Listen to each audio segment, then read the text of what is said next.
Hello everyone, कैसे हैं आप सब लोग। चलिए आज की वीडियो स्टार्ट करते हैं। Capital budgeting. कैपिटल बजटिंग क्या होती है आज हम इसको पढ़ेंगे। इससे पहले वाली वीडियो जो अगर आप लोगों ने नहीं देखी वो देख लीजिए आप लोग वीडियो, क्योंकि काफी पॉइंट ऐसे हैं जो हमारे इसमें आगे काम आएंगे। देखिए बेसिकली होता है क्या कैपिटल बजटिंग, उसके बारे में हम बात करते हैं। कैपिटल बजट यानी कि अब तक आपने जो पहले वाली वीडियो में किया था, जब वीडियो देखी थी उसमें क्या था, हम लोग पैसा फाइनेंस कर रहे थे। लेकिन अब हमें क्या करना है, पैसा इन्वेस्टमेंट करना है। जब हमने पैसा फाइनेंस किया है, जब हमने पैसा लिया है, अब उसको हमें उसको आगे इन्वेस्टमेंट करना है। तो वो हम कहाँ पढ़ेंगे, कैपिटल बजटिंग में पढ़ेंगे कि हम अपना पैसा कौन सी एसेट्स पे लगाएं जहां हमको ज्यादा बेनिफिट हो, जिससे हमको ज्यादा बेनिफिट हो। हम किस प्रोजेक्ट में पैसा लगाएं अपना जिससे हमको ज्यादा बेनिफिट हो। अच्छा, जो लोग मेरे चैनल पर नए हैं वो चैनल को सब्सक्राइब कर दीजिए। जो ये रेड कलर का आइकन है इस पर क्लिक कर देना ताकि आपको मेरी आने वाली जितनी वीडियो है वो मिलती रहे। तो हमने क्या बात की है, कैपिटल बजटिंग में क्या होता है, आपको पैसा कहाँ पे इन्वेस्टमेंट करना है। अब तक जो हमारी पहले वाली वीडियो थी, अगर आपने नहीं देखी है तो वो देख लेना। उसमें हमने सीखा था कि पैसा हम फाइनेंस कैसे करते हैं। फिर देखो ये सारी जितनी वीडियो है, सारे जितने टॉपिक हैं, सब एक दूसरे से लिंक करते हैं। जितनी मेरी पहले वाली वीडियो है एफएम की, आप सारी देख लेना, तभी आपको ये आगे का समझ में आ पाएगा। ठीक है स्टूडेंट, चलिए स्टार्ट करते हैं। देखिए कुछ इसके मेथड होते हैं अपने, कौन कौन से होते हैं। पहला होता है आपका ट्रेडिशनल मेथड। कौन सा होता है, ट्रेडिशनल मेथड। और दूसरा होता है आपका डिस्काउंट वैल्यू मेथड। दूसरा आपका होता है डिस्काउंट वैल्यू मेथड और पहला होता है, फर्स्ट होता है आपका ट्रेडिशनल मेथड। ट्रेडिशनल मेथड में काफी कौन कौन से फॉर्मूले आते हैं। पे बैक पीरियड मेथड, जिसमें आप कैश फ्लो यूज करते हो। सेकंड आता है आपका एवरेज रेट ऑफ रिटर्न, यानी कि या इसको अकाउंटिंग रेट ऑफ रिटर्न ये भी कह सकते हैं। एवरेज रेट ऑफ रिटर्न या accounting rate of return, second आपका ये आता है। अब बात करें डिस्काउंट वैल्यू मेथड में कौन कौन से फॉर्मूले आते हैं। इसमें आपका आता है NPV method, net present value method. Second आता है आपका internal rate of return, ROR माने रेट ऑफ रिटर्न, इसको हम बोलते हैं शॉर्ट में ROR, internal rate of return. Third आता है आपका modified internal rate of return. Fourth आता है आपका डिस्काउंट पेबैक पीरियड मेथड। ये आपके फॉर्मूले होते हैं। अब पहले हम बात करते हैं पेबैक पीरियड मेथड की, आज हम उसी के बारे में बात करेंगे। चलिए आप इसको नोट करिए।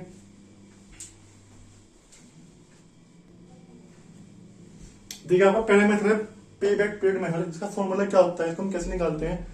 पे back period method, pay back period is equal to original investment divided by annual cash flow.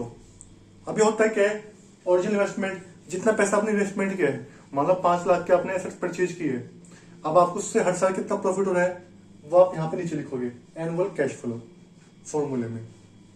मैंने क्या था आपको original investment divide by annual cash flow, ये फॉर्मूला लगेगा। इसका मतलब क्या हुआ, मान लो आपने 5 लाख रुपए लगाए और आपको 1 लाख रुपए हर साल मिल रहे हैं। 5 लाख रुपए लगाकर आपको अपने प्रोजेक्ट से 1 लाख रुपए हर साल का प्रॉफिट हो रहा है, तो आपका कितना आएगा, पेयर पीरियड कितना आएगा 5, कितना आएगा 5, यानी कि 5 ईयर्स में आपको वो पैसे रिकवर हो जाएंगे। जब आपने 5 लाख रुपए लगाए हैं और आपको 1 लाख हर साल प्रॉफिट हो रहा है, तो आपको 5 साल में आपके पैसे जो आपने लगा रखे हैं 5 लाख रुपए रिकवर हो जाएंगे, क्योंकि हर साल 1 लाख का प्रॉफिट हो रहा है और 5 लाख आपने लगा रखे हैं, तो 5 साल में हो जाएंगे रिकवर। ये हमको उसमें निकालना है। कई बार क्वेश्चन में आपको वो 2 साल का डाटा गिवन देगा या 2 मशीन का डाटा गिवन देगा। आपको 2 मशीन लिख के देगा वो कि एक्स और वाई या ए बी सी 3 लिख के दे देगा। आपको उसमें बेस्ट मशीन छाटनी है कि कौन सी हमारे लिए बेटर रहेगी। वो कैसे छाटोगे आप, देखो मैं समझाता हूँ। जितनी जल्दी आपको अपना पैसा लगाया, पैसा यानी कि जो आपने इन्वेस्टमेंट कर रखा है वो आपको जितनी जल्दी रिकवर हो जाएगा, आपके लिए वही मशीन बेस्ट होगी। सपोज करो आपका 2 मशीन है, आपने 5-5 लाख रुपए लगाए दोनों में। एक मशीन तो आपको 1 लाख का प्रॉफिट दे रही है हर साल दूसरी मशीन दे रही है आपको 2 लाख का प्रॉफिट हर साल। तो पहले वाली मशीन से आप 5 साल में रिकवर करोगे, क्योंकि आपको हर साल 1 लाख का प्रॉफिट दे रही है। लेकिन दूसरी मशीन आपको कितना प्रॉफिट दे रही है, 2 लाख का हर साल, तो आप 2.5 साल में रिकवर कर लोगे दूसरी मशीन से। तो कौन सी मशीन बेटर होगी, जो सेकंड नंबर मशीन है, क्योंकि आपको वो कम टाइम में यानी कि 2.5 साल में वो आपको पैसा रिकवर करके दे रही है, और पहली वाली मशीन 5 साल लगा रही है। तो बेटर कौन सी है, सेकंड वाली है। वही हमको क्वेश्चन में करना है। ठीक है, चलो क्वेश्चन समझते हैं। इसको नोट करिए फॉर्मूले को, फिर क्वेश्चन करते हैं। देखिए क्वेश्चन सॉल्व करते हैं हम लोग। आप लोग अपनी बुक खोलिए, बुक में आपको क्वेश्चन गिवन हो गए। आप अपनी बुक खोलिए, बुक में क्वेश्चन नंबर 2 है आपका, केजी पब्लिकेशन की बुक है आपकी, उसमें क्वेश्चन नंबर 2 है। इसके first second third fourth question आपके सीबीएस पे जाएंगे। मैं आपको क्वेश्चन समझा रहा हूँ कैसे करना है आपको ये। ठीक है, अगर पेपर में क्वेश्चन आएगा तो आपको इसी तरह से आएगा एग्जाम में। चलिए समझते हैं क्वेश्चन। ये देखो आपको क्वेश्चन में गिवन है आपको क्वेश्चन में क्या देखो, आपको क्वेश्चन में क्या निकालना है, आपको एक तो इन्वेस्टमेंट चाहिए, क्योंकि हमारा फॉर्मूला क्या होता है, original investment divide by cash inflow, annual cash inflow. Cash inflow क्या होती है, तो कैश इनफ्लो आपने चैप्टर पहले ही पढ़ा होगा, अगर नहीं पढ़ा तो आपको मैं बताता हूँ कैश इनफ्लो होती क्या है। तो बेसिकली कैश इनफ्लो होती क्या है, जो जहाँ भी जो हमारे खर्च इनकम टैक्स में होती हैं, हम खाली उसी को लेते हैं। जो हमारी नॉन कैश होती है उसको हम उसमें काउंट नहीं करते कैश इनफ्लो में। पहली बात तो ये, जैसे डेप्रिसिएशन है, डेप्रिसिएशन हमारा कैसे होता है, ये कैश का एक्सपेंस है, नॉन कैश एक्सपेंस है, ये हमारा नॉन कैश एक्सपेंस है, तो हम इसको काउंट नहीं करेंगे। जैसे आपका नेट प्रॉफिट निकला होता है, उसमें आप टैक्स माइनस करते हो, तो फिर जो आपका प्रॉफिट आता है वो आपका, उसमें से आपको डेट प्लस करना है दोबारा से। आपको प्रॉफिट गिवन होगा नेट प्रॉफिट, उसमें आपका डेट टू माइनस पहले हो चुका होगा, ठीक है, वो डेट माइनस होने चाहिए, सही बात उन्होंने माइनस कर रखा है। फिर आप टैक्स को माइनस कर दोगे उसमें से, अगर टैक्स माइनस नहीं है तो प्रॉफिट आफ्टर टैक्स निकल जाएगा। प्रॉफिट आफ्टर टैक्स आने के बाद आप उसमें डेप्रिसिएशन दोबारा से ऐड कर दोगे, क्योंकि डेप हमारा पहले माइनस हुआ है ना, इसलिए आप उसको दोबारा ऐड कर दोगे, क्योंकि वो कैसा आइटम है आपका, नॉन कैश आइटम है, तो आपकी कैश इनफ्लो निकल जाएगी। ऐसे जो भी आपके आइटम नॉन कैश वाले होंगे हैं, अगर वो प्लस हुए हैं तो वो माइनस कर दोगे, और अगर माइनस हुए हैं तो उनको प्लस कर दोगे। आप ये करना है आपको क्वेश्चन में, फिर आपको अपना फॉर्मूला लगाना है अपना। इस क्वेश्चन में आपको 2 मशीन की बने। चलिए क्वेश्चन पढ़ते हैं। क्वेश्चन में आपको गिवन है कैपिटल कॉस्ट का मतलब इन्वेस्टमेंट। क्वेश्चन में गिवन है कैपिटल कॉस्ट, मशीन एक्स कितने की है, 30,000 रुपये लगाए आपने मशीन एक्स में, और वाई में कितने लगाए, 30,000 रुपये दोनों में, ठीक है। अब लिखते हैं सेल। सेल कितनी है आपकी, 50,000 और 40,000।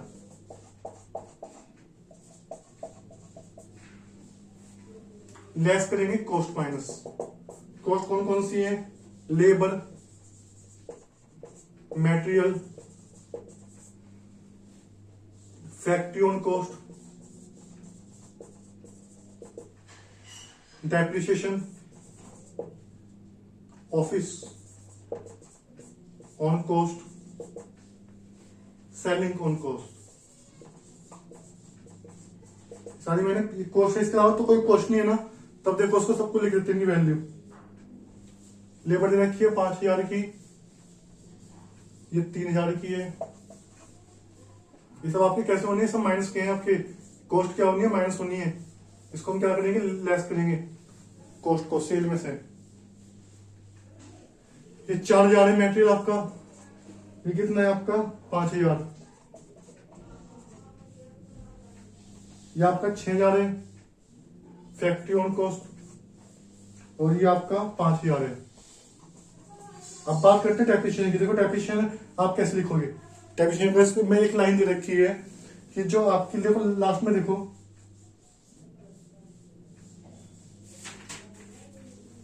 जो आपकी एसेट्स वो कितने की है, 30,000, वो दोनों 30,000 रुपए की है,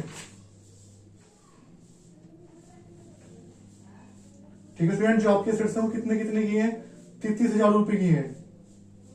और जो उनकी लाइफ है, देखो एक्सपेक्टेड लाइफ लिखी हुई आखिरी में, लिखा होगा एक्सपेक्टेड लाइफ इन ईयर। जो मशीन एक्स है उसकी लाइफ कितनी है, 2 साल है, और जो मशीन वाई है उसकी लाइफ कितनी है, 3 साल है। तो डेप कैसे नहीं निकलेगा, डेप निकालने के लिए पहली मशीन की लाइफ कितनी है, कैसे निकालते हैं हम value of assets minus scrap value divide by number of year. इसमें आपको वैल्यू ऑफ एसेट्स कितनी गिवन है, 30,000 रुपए की। स्क्रैप वैल्यू हम माइनस करते हैं, वो हमें गिवन नहीं है। Divide by number of year, machine x की जो लाइफ दे रखी है वो 2 साल दे रखी है, तो डिवाइड कर देंगे 2 से। कितना आ गया, 15,000 रुपए। सेकंड केस में भी आपकी मशीन कितने की है, 30,000 रुपए की है।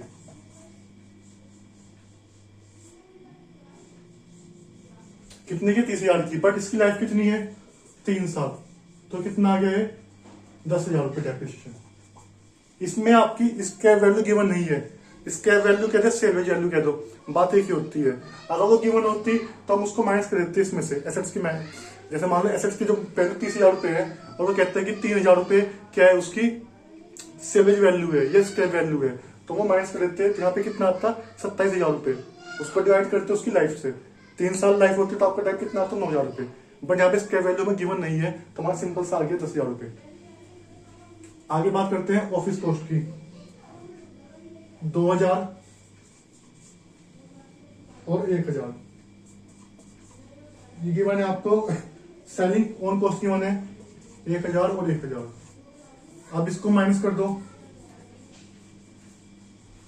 टोटल कॉस्ट कितनी आई आपकी? ये टोटल कॉस्ट निकालो कितनी आई है? 33,000। और ये कितनी आएगी आपकी? 25,000। 33,000 25,000 कॉस्ट निकल जाएगी आपकी। अब इसमें टैक्स माइनस करोगे आप, माइनस टैक्स कितना गिवन है? 50% है, सबसे नीचे लिखा हुआ है 50% आपको टैक्स लगाना है। तो कितना आ गया आपका? ये निकालो, टैक्स निकालो कितना आएगा। अच्छा ये आपको पूरा वो निकाल लो, पहले प्रॉफिट निकाल दो उसका। 17 और 15,000, ठीक है। प्रॉफिट इसका प्रॉफिट निकाल लेना, कॉस्ट और इसको जोड़ कर रहने दो, सीधा प्रॉफिट निकाल लेना। तो प्रॉफिट कितना है? 17,000 और 15,000। इसका प्रॉफिट कितना है? 17 और इसका 15 है। 50% टैक्स कह रहा है वो, तो टैक्स कितना आएगा आपका? 8500 रुपये। इसका कितना आएगा? 7,500 रुपये। तो कितना बचा है आपका? 8500 और 7,500। यहां तक कोई डाउट? तो हमारी ये क्या आ गया है? Profit after tax. इसको हम क्या बोलेंगे? पीएटी।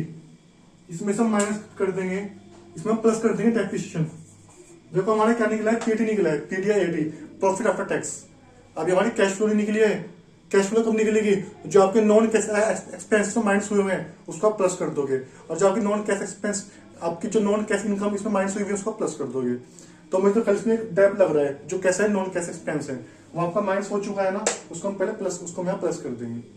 कुछ बच्चों पूछ के मन में डाउट आ रहा होगा कि सर फीस तो हम इसको यहाँ पे माइनस ना करते, पहले माइनस ना करते। नहीं, इसको हमें यहाँ माइनस करना पड़ेगा। क्यों? क्योंकि जो आपका टैक्स है फिर आपको सही नहीं आएगा। अगर मैं इसको यहाँ पर माइनस नहीं करूंगा तो क्या होगा? मेरा प्रॉफिट ज्यादा आएगा, जिससे मेरा टैक्स भी ज्यादा आएगा। तो हमारा क्वेश्चन गलत हो जाएगा, क्योंकि जो एक्चुअल में टैक्स लगता है वो डेप के बाद, घटने के बाद ही लगता है। इसलिए हम वही प्रॉफिट लेंगे टैक्स घटने के बाद वाला, ठीक है। इसलिए मुझको यहाँ पे ऐड करना मेरी मजबूरी है, इसको यहाँ माइनस करना मेरी मजबूरी है, और उसको यहाँ पर दोबारा ऐड कर देंगे अपनी कैश फ्लो निकालने के लिए। आई बात समझ में? तो कितना टैक्स का? 15,000 दोबारा इसमें ऐड कर देंगे, और ऐड कर देंगे इसमें हम 10,000। तो कितना आ गया आपका कैश फ्लो? 23,500 और 17,500। ये हमने क्या निकाल दिया है? हमारी आ गई है कैश फ्लो 23,500। ये हमने कैश फ्लो निकाल दी है, एनुअल कैश फ्लो 23,500 और 17,500 हमारी एनुअल कैश फ्लो निकल गई है। इसका आप नोट करिए, फिर इसको आगे सोल्व करते हैं बाकी क्वेश्चन को। जल्दी से आप इसको नोट करिए। चलिए हम निकालते हैं अपना पे पीरियड, पे बैक पीरियड। क्या फॉर्मूला होता है? इनिशियल इन्वेस्टमेंट या original investment divide by annual cash flow, ठीक है। ये आपकी मशीन एक्स है, ये आपकी मशीन वाई है। एक्स में कितना आएगा? इन्वेस्टमेंट कितने के थे? 30,000 के थे। कैश फ्लो कितनी आई थी? 23,500 की। इसमें कितना आएगा? 30,000। ये कितनी की आई थी आपकी? 17,500 की। तो उसका टाइम कितना आएगा आपका? 1 ईयर। कितना आएगा टाइम इसका आपका?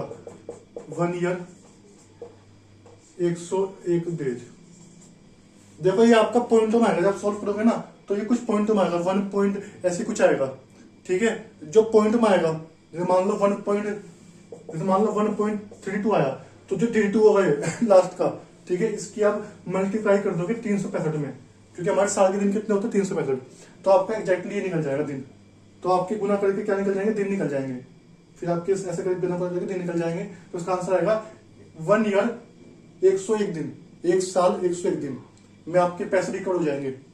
यानी कि इसका मतलब क्या हुआ? 1 साल 101 दिन में जो आपके पैसे हैं वो क्या हो जाएंगे? रिकवर हो जाएंगे। और इस केस में कितना टाइम लगेगा रिकवर होने में? इसका निकाल लो, इसको डिवाइड करो इससे।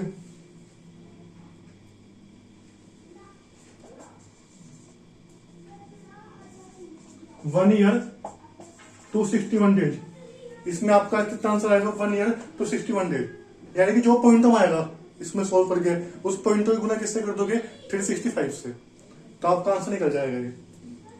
अब बताओ कौन सी मशीन बेस्ट रहेगी दोनों में, तो आप कमेंट कर दोगे, क्या कमेंट करोगे, आप कमेंट कर दोगे machine x is prefer, machine x is prefer because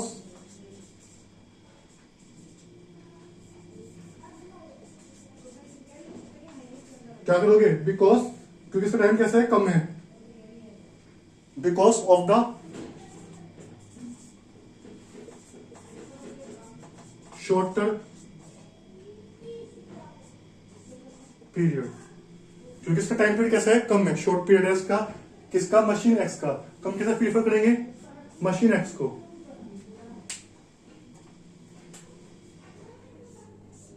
तो हम किसे कौन सी हमारी बेस्ट है मशीन एक्स, क्योंकि वो हमें कम टाइम में हमारे पैसे रिकवर कर रही है और वाई में थोड़ा ज्यादा टाइम लग रहा है।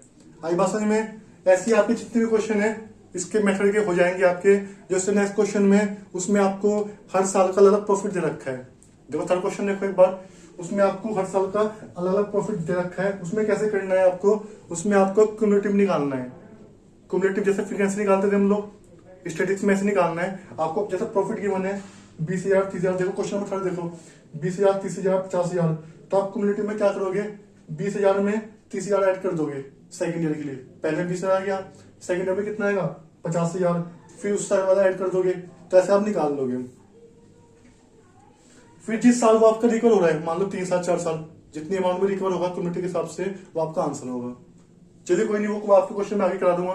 ठीक है, आज की वीडियो हम यहीं पे रखते हैं। Thank you.